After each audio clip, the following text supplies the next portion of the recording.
Las opiniones y puntos de vista expresados por las personas invitadas en Voces Violetas son de su exclusiva responsabilidad y no reflejan la opinión personal de Connie Rueda o de quienes colaboran en este podcast. Hola amigas y amigos, hoy tenemos como invitada a la maestra Adriana Salazar Rivas. Ella fue diputada en la 65 legislatura, es licenciada en Derecho y desde luego feminista, por eso está en Voces Violetas. Gracias, Adriana. Muchas gracias, muy buenos días. Pues háblanos un poco de tu experiencia, cómo te enlazas con el feminismo, qué es lo que te mueve para conocer, para estudiar, para investigar el feminismo. ¿Y cómo te desarrollas en este tema, querida Adriana? Sí, pues la verdad es que desde que era muy joven, afortunadamente nací o crecí en una familia en la que, a pesar de que éramos un hombre y una mujer, pues no hubo esas como diferencias por el sexo entre mi hermano y yo. Entonces a mí se me hacía, cuando entro a la preparatoria, entro a estudiar a un colegio de Ciencias y Humanidades, un CCH, en el Estado de México. Entonces a mí me empieza a caer el 20 de que pues la vida no era como en mi casa, ¿no? Que sí había temas de acoso de los maestros, ¿no? Por calificaciones, que había pues desigualdades en el trato entre compañeros y compañeras. Entonces también la misma dinámica escolar pues nos empieza a meter en estudiar, ¿no? La historia, empiezo a conocer a diversas feministas en el derecho, en la economía, y entonces cuando entro a la universidad y empiezo a estudiar derecho, pues me arraiga más el tema de las discriminaciones y de las violencias contra las mujeres. El Estado de México es un estado particularmente violento contra las mujeres, ¿no? Las desapariciones, los feminicidios, pues tienen una alta tasa, y entonces eso nos hace empezar a agruparnos y estudiar y conocer el fenómeno para poder pues prevenirlo, ¿no? Primero en lo personal, para no ser víctimas, y después junto con mis compañeras, ¿no? Estudiábamos en el turno de la noche, de la tarde, salíamos a las 10 de la noche de la universidad. Entonces, nos gustara o no, teníamos que caminar hacia el transporte público, y eso nos empieza pues a agrupar a todas para exigir mejores condiciones de alumbrado, de transporte seguro, ¿no? Y empezamos a trabajar en esos temas de manera interna en la universidad. Y ya después, cuando llego aquí a Oaxaca, pues empiezo a conocer a muchas maestras pues muy importantes, ¿no? Norma Reyes Terán, que fue la primera diputada de izquierda en Oaxaca, y además fue la que presidió la primera comisión de género aquí en el Congreso local. Fue la primera directora también de las mujeres, del Instituto de las Mujeres. Es correcto, Oaxaca. Sí. Entonces la conozco a ella, conozco a Rosario Villalobos, también otra mujer muy importante en el feminismo en Oaxaca, claro. Hay muchas otras, ¿no? Perla Bullrich. Entonces eso me empieza a meter todavía más, no solamente en el día a día, sino incluso estudiar la historia del feminismo, ¿no? Para saber de dónde venía todo esto y por qué no nos hacía clic pues lo que estaba pasando. Entonces así es como me empiezo a involucrar. ¿Qué es el micromachismo, Adriana? Pues en realidad es un concepto nuevo, que de micro no tiene nada. Más bien lo que pasa es que cuando conocemos las violencias y empezamos ya las mujeres a decir, es que no me cuadra esto, entonces lo empezamos a reconocer, ¿no? Las violencias. Yo digo que no son micro porque el ignorarte, el no darte la palabra, las bromas pesadas, pues al final son violencias, ¿no? A algunas mujeres les afecta más que a otras, pero estas formas de violencia están más bien normalizadas, no es que sean pequeñas, es que las tenemos tan normalizadas que a veces no las ubicamos. El que nos digan gordas, o que estamos muy flacas, o que no nos sabemos maquillar, o que no hemos aprendido a ser mujeres, o que si no tuvimos hijos no estamos realizadas, todo eso no es micro, o sea, y a muchas mujeres las impacta de manera importante y les genera daños emocionales severos, ¿no? ¿Cuántas últimamente se ha discutido si, por ejemplo, hay algunos suicidios que son orillados por este tipo de violencias y que la única forma que ven las mujeres es suicidándose? Y entonces hay legisladoras tratando que también los suicidios sean investigados como feminicidios, ¿no? La causa de ese suicidio. Entonces, de micro, la verdad es que no tienen nada, ningún tipo de violencia. ¿qué herramientas pudiéramos usar para evitar precisamente este tipo de violencias? O sea, que las mujeres se puedan agarrar de una herramienta importante, ya sea pues para su salud mental, para la salud emocional, porque como bien dices, pues este tipo de violencias te va mermando, ¿no? No de manera quizá drástica, pero sí muy puntualmente, ¿no? Que al final pues acaba, como bien lo dices, con una depresión intensa. Sí, hay muchas herramientas. El tema básico y fundamental es el conocimiento, ¿no? Es fundamental y es urgente que todas las mujeres conozcan que hay instancias municipales de las mujeres, que hay centros de justicias para mujeres, que hay organizaciones civiles de mujeres apoyando a otras mujeres, pero desafortunadamente no conocemos que existen estas herramientas de ayuda, porque si uno va a la fiscalía a veces, pues te topas con pared, ¿no? Y te revictimizan. Pero no sabemos que hay un centro de justicia para mujeres donde hay psicólogas, donde hay abogadas que te orientan, que te pueden ayudar a encontrar salidas, te ayudan si quieres o no levantar tu denuncia, ¿no? Entonces, el desconocer que existen estas herramientas es lo que provoca que las mujeres no quieran ir a denunciar, que las mujeres no se atiendan, ¿no? En los centros de salud, sí o sí tiene que haber psicólogas, y las hay, o psicólogos, pero pues ellas piensan que van a ser juzgadas por ir a decir que su marido las maltrata, y entonces evitan ir a estos centros. Y muchas otras que de plano no conocen que hay estas herramientas, ¿no? Que están en las comunidades y desconocen que hay el tema de salud mental, ¿no? Que la violencia física es denunciable, o que el no querer tener relaciones con sus esposos también es violación, ¿no? Lo desconocen. Entonces es fundamental y es urgente un trabajo de información, pero que sea una información además de sencilla, que le entiendan todas, que sea culturalmente pertinente, ¿no? No es lo mismo llegar y hablarle a un grupo de mujeres en Oaxaca de Juárez que en una comunidad donde no hablan español, ¿no? Entonces hay que tener herramientas. El gobierno está obligado a tener herramientas para llevarles esa información en sus lenguas, ¿no?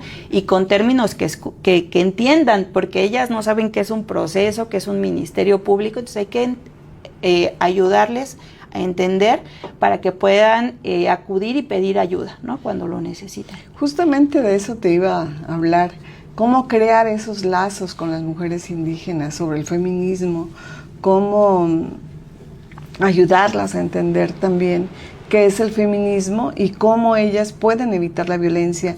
Yo sé que pues el único espacio, la única área que tienen cerca es el Instituto Municipal de la Mujer. Sin embargo, no todos están abiertos, no todos funcionan.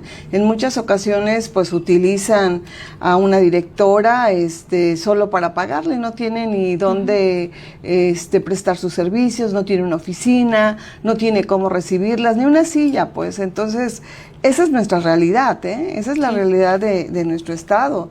Y acuérdate que tenemos 570 municipios y más de 10,000 comunidades, donde precisamente pues no hay quien las auxilie. ¿Cómo podemos crear ese lazo con ellas? Sí, justamente hace la legislatura anterior era directora del Centro de Estudios de Mujeres y Paridad de Género aquí en el Congreso, y hicimos en el Centro de Estudios una investigación sobre las condiciones reales de los centros de las instancias municipales de las mujeres en los municipios de Oaxaca. Y sí, efectivamente, salvo los municipios más grandes, que es Oaxaca, Juárez, Tuxtepec, Guajuapan, Jojocotlán, que tienen una infraestructura pues un poco más amplia, la mayoría de las instancias solo era la directora, y muchas de ellas sin formación en materia de perspectiva de género, de igualdad, de atención a la violencia, porque tampoco cualquier persona puede dar contención y atención a una víctima de violencia. Había el año pasado un programa de la Secretaría de del Instituto Nacional de las Mujeres, ahora Secretaría de las Mujeres, que justamente iba dirigido a la capacitación y a la formación del personal de las instancias. Desafortunadamente este año el programa cambió y ese recurso ya no llega a las instancias, ¿no? Y eso nos ha complicado muchísimo más el poder tener directoras que sepan cómo atender, ¿no?, a las víctimas de violencia. Nos decían, y en eso estoy de acuerdo, las instancias municipales de las mujeres son mecanismos para el adelanto de las mujeres, no son instancias para la atención de la violencia per se, o sea, por sí mismas. A nivel federal tenemos nuestra instancia del adelanto, que es la Secretaría de las Mujeres, y nuestra instancia que atiende la violencia, ¿no?, que es CONAVIM. En los municipios no podemos, por falta de recursos, replicar ese modelo. Y entonces la instancia, aunque no lo tuviera en sus facultades, porque la ley de las instancias municipales de las mujeres no lo señalaba así hasta la legislatura pasada, cuando fue creada la ley de las instancias solamente eran para el adelanto de las mujeres, para ver cómo hacíamos mecanismos para que tuvieran emprendimientos, para que fueran desarrollándose económicamente, para que tuvieran acceso a la educación, ¿no? Temas más de igualdad, ¿no? Y entonces se dan cuenta que las mujeres, por el simple hecho de llamarse instancia municipal de las mujeres, si tenían un problema de violencia, acudían ahí. Y ellas no tenían ni idea de cómo atenderlas y cómo canalizar a esas mujeres. Poco a poco se van dando estos procesos de formación y empiezan a funcionar, ¿no? Pero también a la par se crean los centros de desarrollo de las mujeres, los CDMs, en los municipios que tienen alerta de violencia de género, que en Oaxaca tenemos 40. Aunque todo el estado tiene alerta, son 40 los municipios con énfasis, ¿no?, en violencia. Y entonces se crean estos CDM en estos 40 municipios que un poco duplican funciones con las instancias. Aunque sí, estos CDMs están un poco más preparados porque sí tienen una abogada y sí tienen una psicóloga.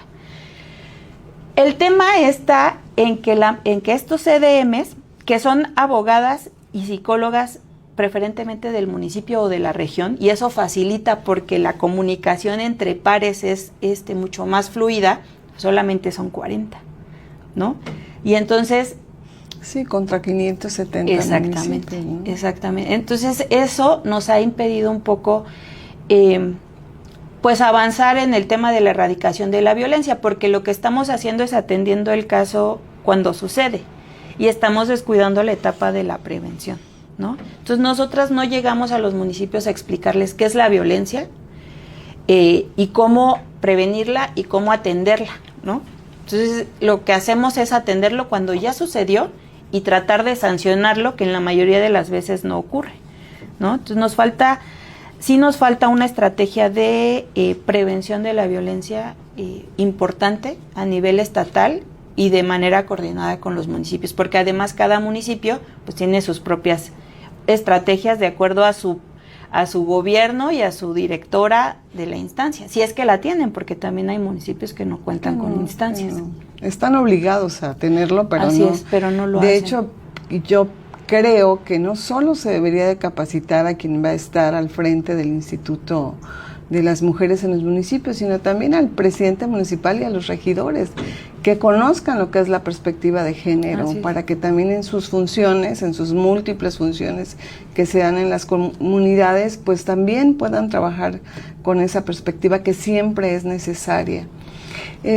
Adriana, tú fuiste diputada en la 65 legislatura, presentaste algunas iniciativas en favor de las mujeres. Háblanos un poco de esas iniciativas. ¿Fueron votadas? ¿Se publicaron? ¿Entró en función la ley? Háblanos un poco de eso. Sí, bueno, ya nada más fui diputada 2 meses y medio al final de la legislatura y pues mes y medio pues fue de receso, ¿no? Sí, estuvimos presentando iniciativas, desafortunadamente pues el tiempo ya no dio para que las estudiaran, están en comisiones, la mayoría ya prescribieron por el cambio de legislatura, pero la mayoría de ellas sí tenía que ver con temas de género. Por ejemplo, una que fue muy polémica fue cuando presenté una iniciativa para sancionar a los consumidores de prostitución, ¿no?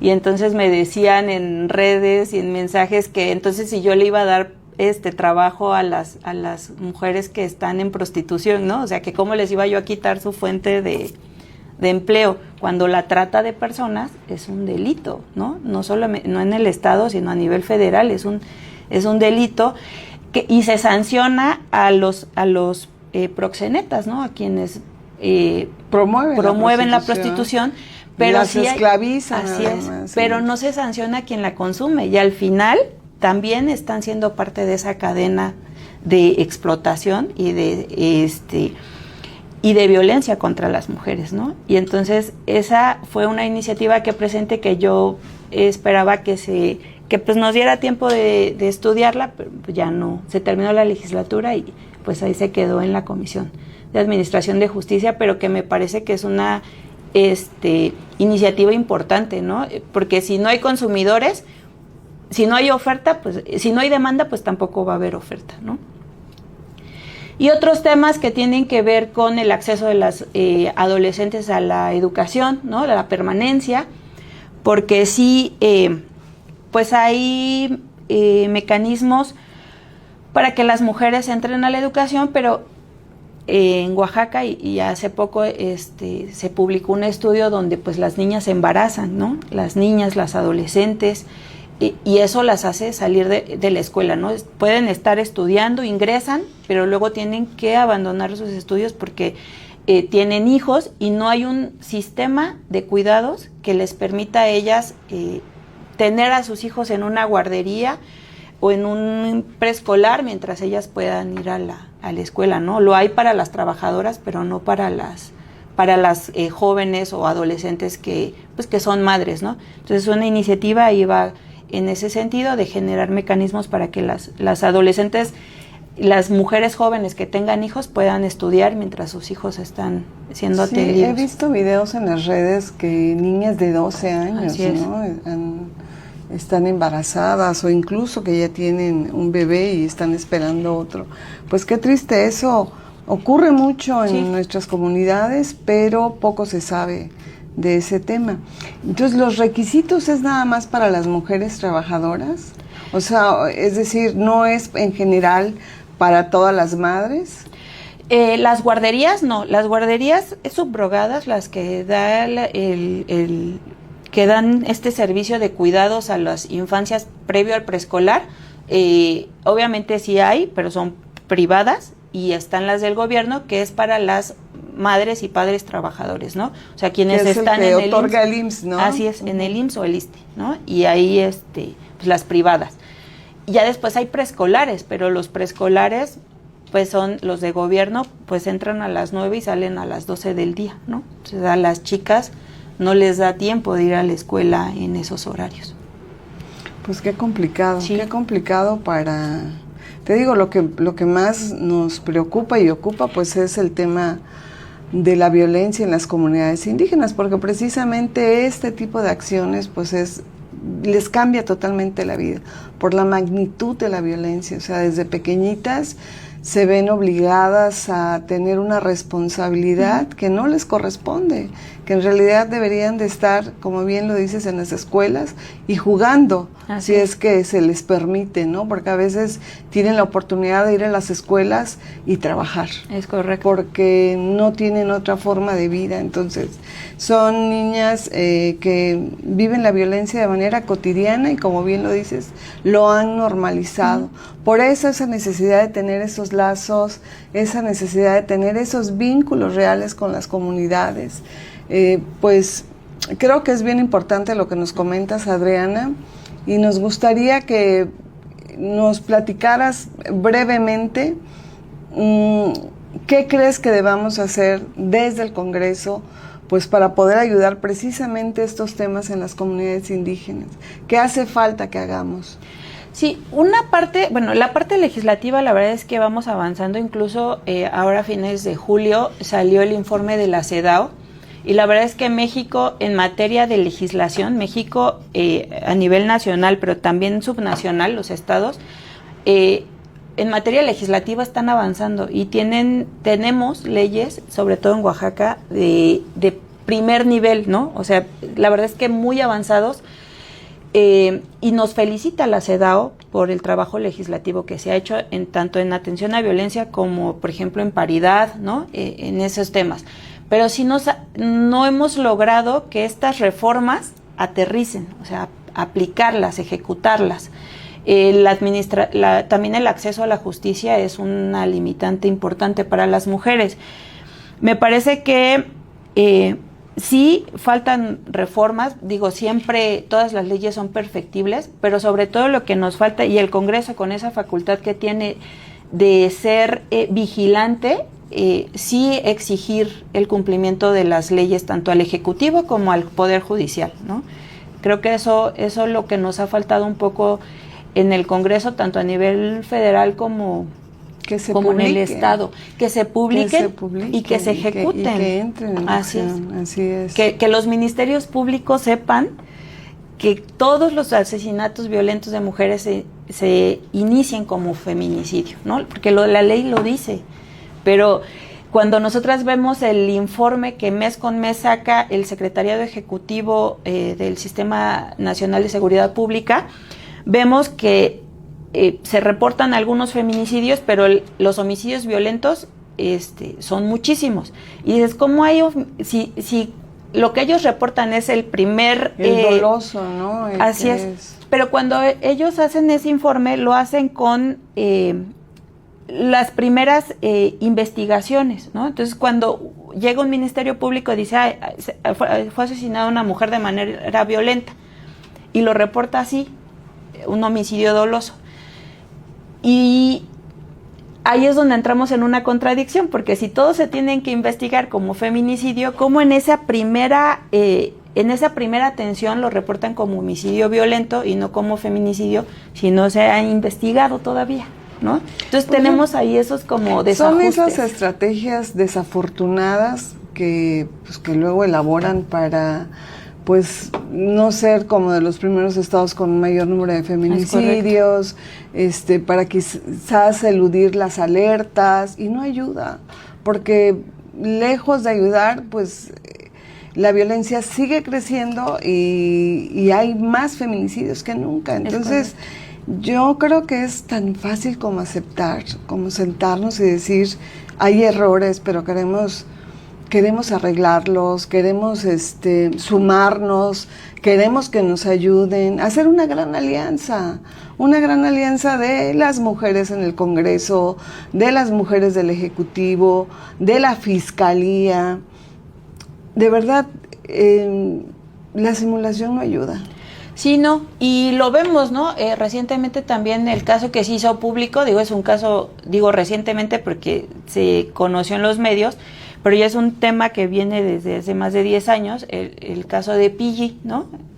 Donde hay una colusión, no solamente de la Fiscalía, sino aparte del tribunal, ¿no?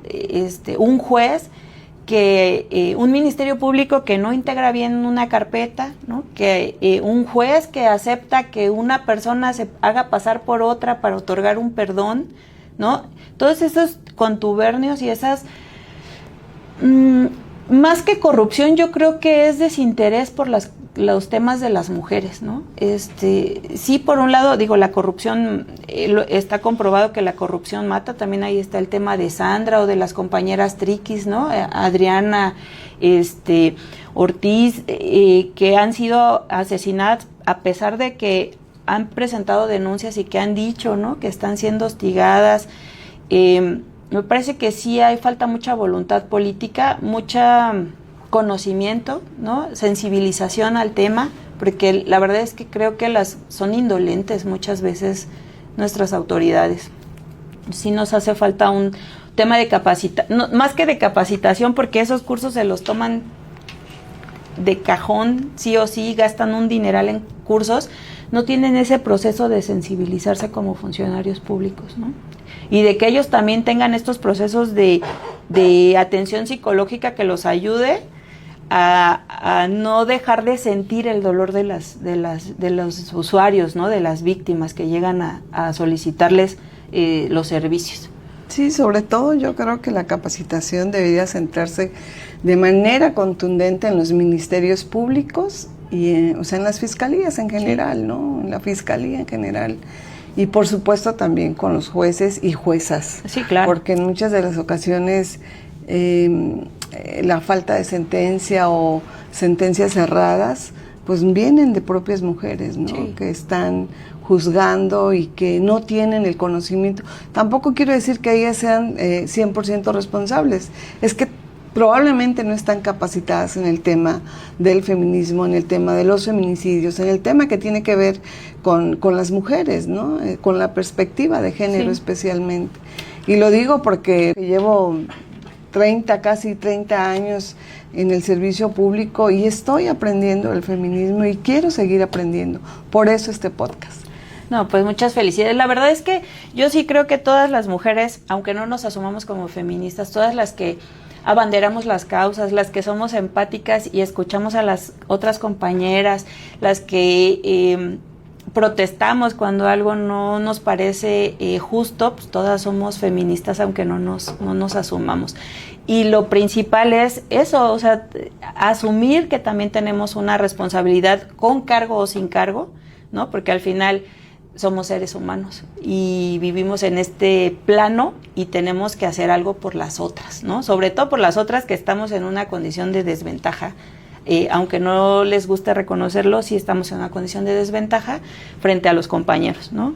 Decía Flora Tristán que las mujeres somos el proletariado del proletariado, ¿no? Que siempre un hombre oprimido siempre tenía la necesidad de tener a alguien a quien oprimir. Y pues, ¿quién era? Pues su mujer, ¿no? Sí, es lo que generalmente pasa, ¿no? Los que fueron oprimidos se vuelven opresores. Así es. ¿No? Aunque sea una comunidad muy pequeña, se vuelven opresores y con mucha contundencia. Así es.